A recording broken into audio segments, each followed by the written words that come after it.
Hello everyone, আমি আমার বাঙালি রান্নাবাটিতে আবার হাজির হয়ে গেলাম আর একটা নতুন রেসিপি নিয়ে। আর আপনারা সকলে কেমন আছেন? ইনশাল্লাহ আপনারা সকলে ভালো আছেন, আমিও ভালো আছি। আজকে আবার একটা আমি নতুন রেসিপি নিয়ে হাজির হয়ে গেলাম আপনাদের মাঝখানে। আজকে আপনাদেরকে আমি দেখাবো তেঁতুলের চাটনি বা তেঁতুলের সস, যেটাই বলতে পারেন আপনারা। এই চাটনিটা বানিয়ে রাখলে বা এই সসটা বানিয়ে রাখলে আপনারা যে কোনো চাটে খেতে পারবেন। পাপড়ি চাট, তারপরে আপনারা দই ফুচকা, দই বড়া, বিভিন্ন চাটে খেতে পারবেন। এই চাটনিটা একবার বানিয়ে রেখে দিবেন, বেশ অনেক দিন চলবে, ফ্রিজে স্টোর করে রাখবেন। আর খুব ভালো লাগবে চাটনিটা। আমি কিভাবে বানাচ্ছি আপনারা আমার সঙ্গে থাকুন, পুরো ভিডিওটা দেখুন, স্কিপ করবেন না। স্কিপ করলে কিন্তু অনেক কিছু মিস করে ফেলবেন। আর এই চাটনিটা বানাতে গেলে তেঁতুল লাগবে, পাকা তেঁতুল। চলুন তাহলে কথা না বাড়িয়ে এখন আপনাদেরকে আমি রেসিপিটা দেখাই। এই যে আমি পাকা তেঁতুলটাকে 1 ঘন্টা জলে ভিজিয়ে রেখেছিলাম। আমি তেঁতুলের দানাগুলোকে বাদ দিয়ে দিলাম, হাত দিয়ে চটকে চটকে এটাকে করে নিলাম, পালটা বের করে নিলাম। আর এখন এটা ছাঁকুনির সাহায্যে ভালোভাবে ছেঁকে নিব, কোথাও যেন কিছু না থাকে, গোটা কিছু একদম ভালোভাবে এটা ছেঁকে নিতে হবে। আমি এটা এখন ছেঁকে দেখাচ্ছি আপনাদেরকে।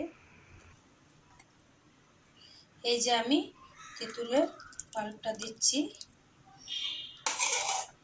এইভাবে একটা চামচের সাহায্যে ছাঁকুনিতে এইভাবে দেবো। এই যে দেখেন, এটা ছেঁকে নিয়ে আমি ফিরে আসছি। এই যে আমার এটা পাল্পটা বের করা হয়ে গেল।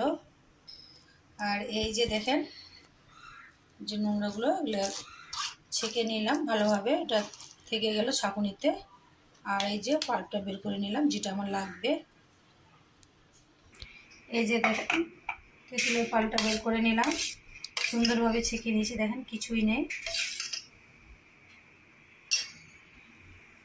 গ্যাসে আমি একটা কড়াই বসিয়ে দিয়েছি, কড়াইয়ে আমি তেঁতুলের পাল্পটা দিয়ে দিচ্ছি।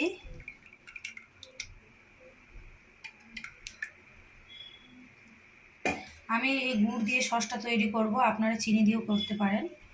আমি আখের গুড় দিয়ে এটা বানিয়ে দেখাচ্ছি আপনাদেরকে। এই যে দেখেন, আমি এখন তেঁতুলের পাল্টোতে এই যে আমি দিয়ে দিচ্ছি কাশ্মীরি রেড চিলি পাউডার, গোলমরিচ পাউডার আর হচ্ছে বিট লবণ, এই তিনটা আমি দিয়ে দিলাম।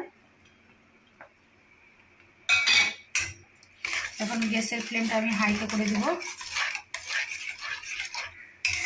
কাশ্মীরি রেড চিলি পাউডারটা ঝাল হবে না, কালারের জন্য দিলাম। একটু ফুটে আসবে, আমি আখের গুড়টা দিয়ে দেবো।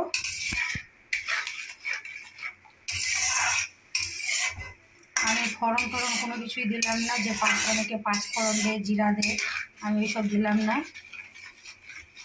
আমারটা একবার ট্রাই করে দেখতে পারেন আপনারা, খুব ভালো লাগে। এর আগে আমি ঘরে বানিয়েছি, চাটপাট খেতে খুব ভালো লাগে। এই যে আমি আপনাদেরকে তেঁতুলের সসটা বানিয়ে দেখাচ্ছি, সস বা তেঁতুলের চাটনি, যেটাই আপনারা বলতে পারেন। এই যে দেখেন, এটা ফুটে এসছে। এখন আখের গুড়টা আমি দিয়ে দিচ্ছি। অনেকটাই মিষ্টি লাগবে বলে মিষ্টিটা দিলাম।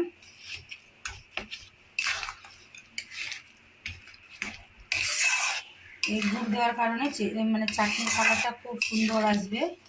আমি গুড় দিলাম। দোকানে যারা, আমরা যে সাধারণত দোকানে গিয়ে যে দই ফুচকা খাই আর দই বড়া খাই বা পাপড়ি চাট খাই, যে চাটনিটা ওনারা ইউজ করে, সেই একদম সেম প্রসেসে আমি চাটনিটা তৈরি করে দেখাচ্ছি আপনাদেরকে।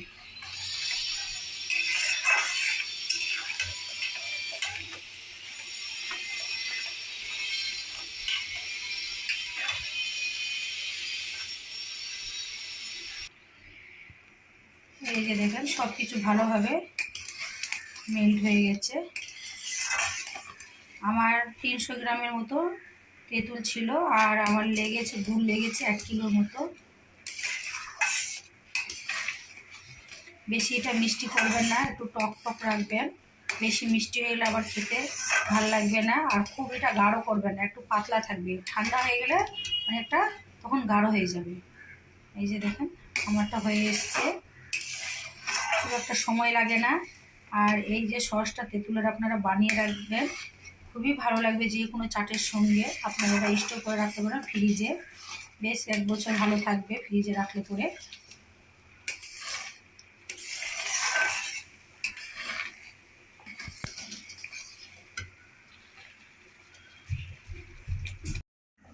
এই যে দেখেন কি সুন্দর কালার হয়েছে, আর আমার সব কিছু পারফেক্ট আছে। এই যে দেখেন কালারটা দেখাচ্ছি আপনাদেরকে, গুড় দিয়েছি বলে কালারটা খুব সুন্দর এসছে, একদম কমপ্লিট। আমি গ্যাসটা এখন অফ করে দেবো, আর ঠান্ডা হয়ে আসলে এটা আপনাদেরকে আমি পরিবেশন করে দেখাবো।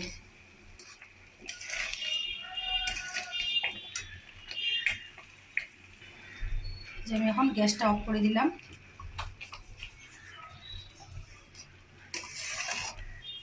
খুব একটা সময় লাগে না এই সসটা বানাতে বা চাটনিটা বানাতে,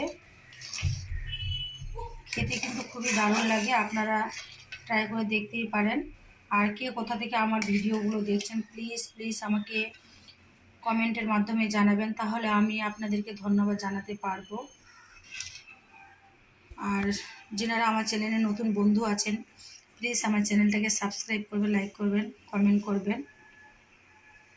আর যারা নতুন নতুন রেসিপি সবার আগে পেতে চান বেল আইকনটা ক্লিক করে দেবেন, নোটিফিকেশনগুলো সবার আগে আপনাদের মোবাইলে পৌঁছে যাবে।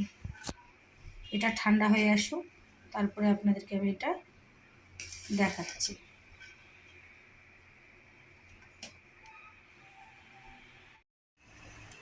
এই যে আমি কিছুক্ষণ পরে ফিরে আসলাম, এটা একদম পুরোপুরি ঠান্ডা হয়ে গেছে। তারপরে আমি এটা কাঁচের জারে এটা ভরে নিয়েছি। এই যে দেখেন কালারটা ক্যামেরার কারণে বোঝাতে পারছি না, এত সুন্দর কালার এসছে। আর এই যে দেখেন কিছু বাটিতে নিয়েছি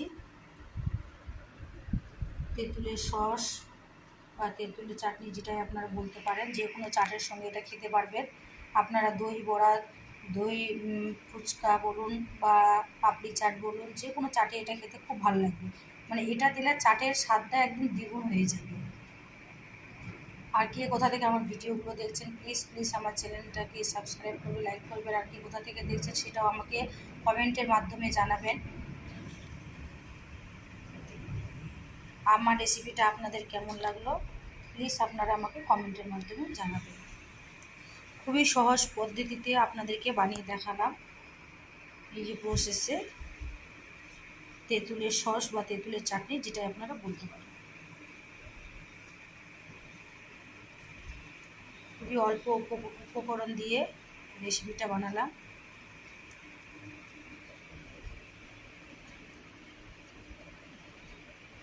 ধন্যবাদ।